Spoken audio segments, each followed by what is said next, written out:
Oh, hey, it's recording now. Oh. Hello. I don't even know. I can't tell. Okay. Hey, everyone, and welcome to this week's episode of Nocturnal Grimoire. I'm Lynx, and this is my twin, Obsidian. Nice to meet you all.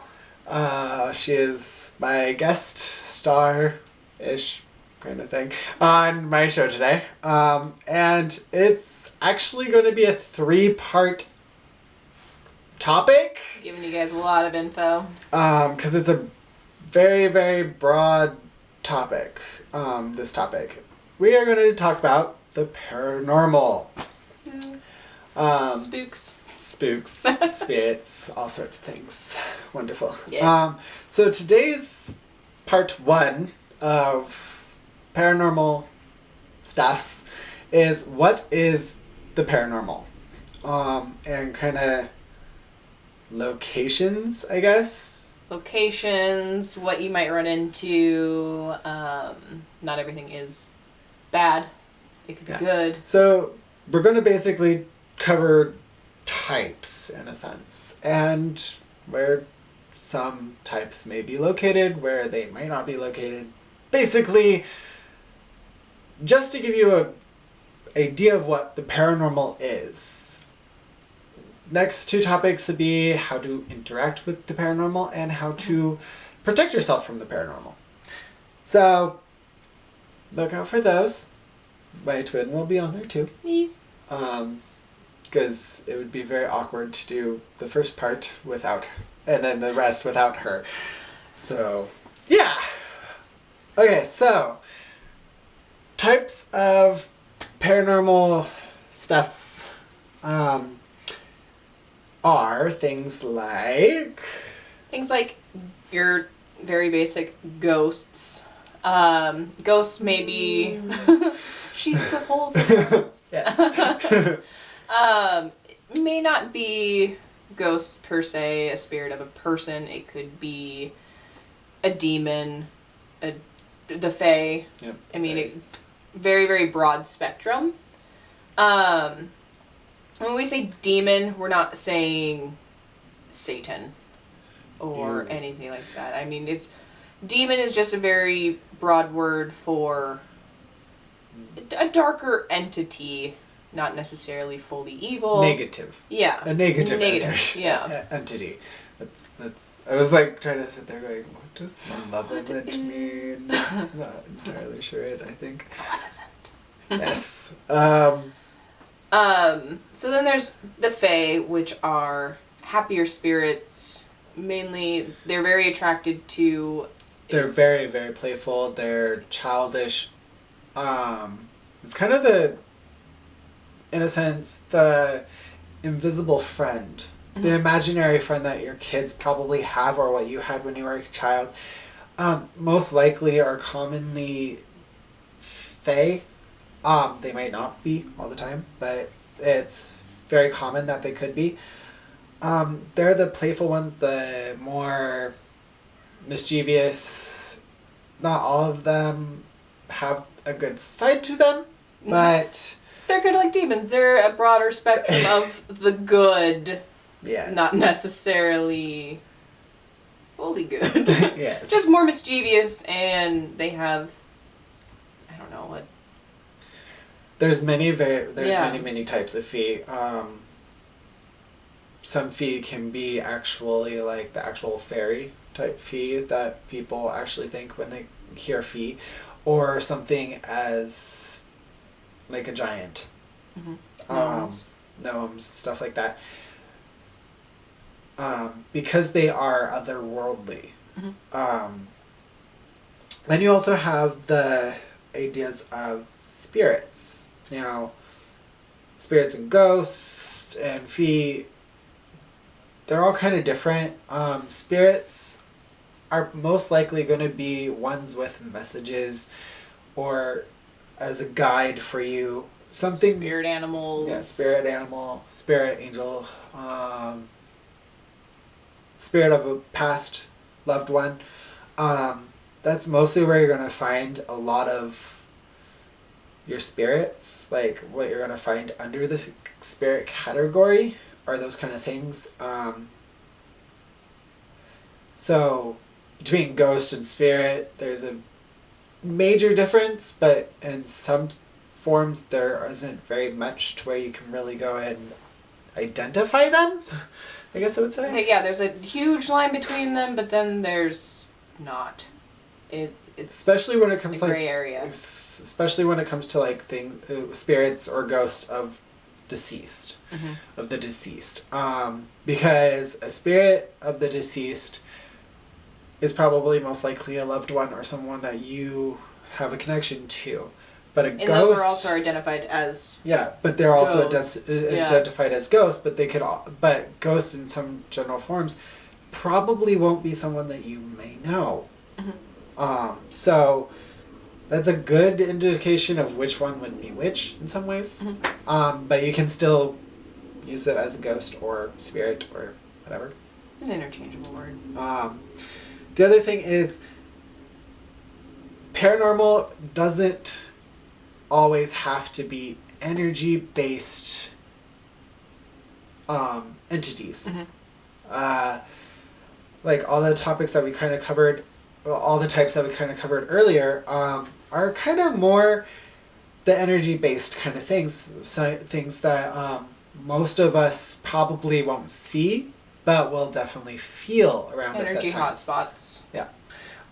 But there are physical things that are paranormal, such as like Bigfoot, Loch Ness Monster, the Yeti. The list goes on. Things like the Chimera, Pegasus, all those. Those are kind of more physical based. The only reason why they are called paranormal is because they don't have factual evidence that they exist. The whole concept of, what did you say earlier? Paranormal is an alternate normality. There you go. You and I, as a conversation, would consider that normal, but I wouldn't be sitting here with the Loch Ness Monster because there is no evidence that it is proven. Or if I'm not even here, then you would think that she's crazy. Right. But in reality, but it could be his spirit. For her, she sees it as normal. So that's another thing is with paranormal things. If by chance someone does tell you, in a sense, that they can see the paranormal, and you're not entirely how logical they are, like how factual they could be. That's in just that their normality. It's their normality, so probably don't judge them too quickly on that. But at the same time, if you don't believe it, you don't have to. Yes, they are. Good for spooks. This one. She is wonderful with that. Lovely.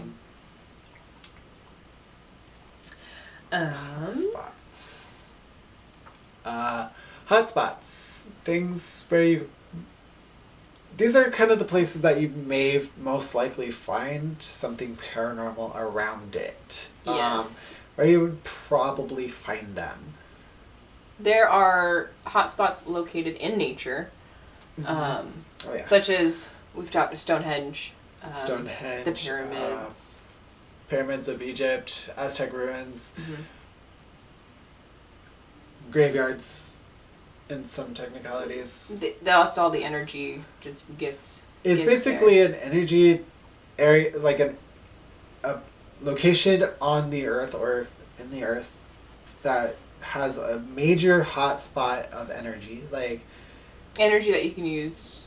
I mean, you can. Yeah, you can use it for your own magic. You can use it for witchcraft. But at the same time, it's what paranormal also feeds off of, or can actually manifest itself off of.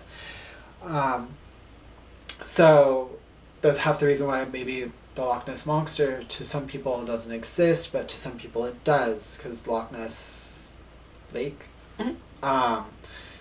is a hot spot of energy. I know that they haven't been able to actually find the bottom of Loch Ness because it's so murky. And that could just be the fact that it's constant energy moving within the water. So in retrospect, that's probably what manifests things like the Loch Ness Monster. So like Stonehenge, it's that's why you have like the concept of the druids, sorry, come and gather there, and it's because the energy lines within the earth actually majorly hit there, so it gives them more power for their spells, magic, and it's great witchcraft and the stuff. summer solstice and the winter solstice.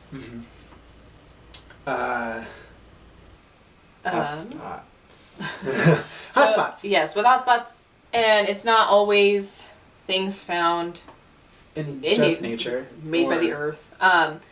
It could be very, very old in a sense. Yeah, it could be some houses, areas like Gettysburg. Everybody talks about Gettysburg, but such a traumatic event happened there that I believe, truthfully, that spirits, ghosts still wander there and are lost.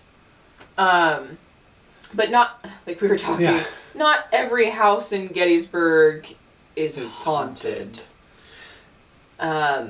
Just like a friend the other day was just like, I went to a house and it was super creepy. I think it was haunted. Ooh. Well, did something happen? Did. Or did it just creep you out that your mind got ahead of you and you started thinking it was haunted because you heard the house settle or something? Yeah, like pipes creaking or something, water going through the pipes, and all of a sudden that's creepy noise. Okay. Yeah, not everything is haunted, so you were saying, like, I mean, we'll talk about it later, but how to investigate if it is.